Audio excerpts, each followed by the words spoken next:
ҳамҷорон азиз давом метем наворро аз музоядаи шаҳри гӯсфандизоти Исорӣ ва дар инҷо ҳузур доранд намояндаҳои ҳукумат, аз он ҷумла вазири кишоварзӣ муҳтарам ҳакимзода ва ин телефоне ки мебинед ман навор карда истодам S22 Ultra муҳтарам ҳакимзода ба ман рӯзи ҷумъа тӯҳфа карданд. Рӯзи ҷумъа ҳакимзода тӯҳфа карданд ин телефонро барои ба навор гирифтани ман ки барои халқ хизмат кунам. Ҳамин гапҳоро гуфтанд ки ин аз номи вазорати кишоварзӣ тӯҳфа барои халқа хизмат кунед гуфта.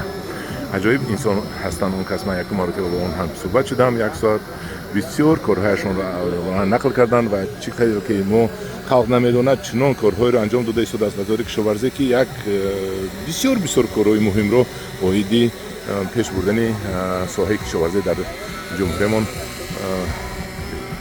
чанд қатор корҳои беҳудиро бурда истоданд. омада истоданд мана ин гӯсфандҳои навъҳои хушзод.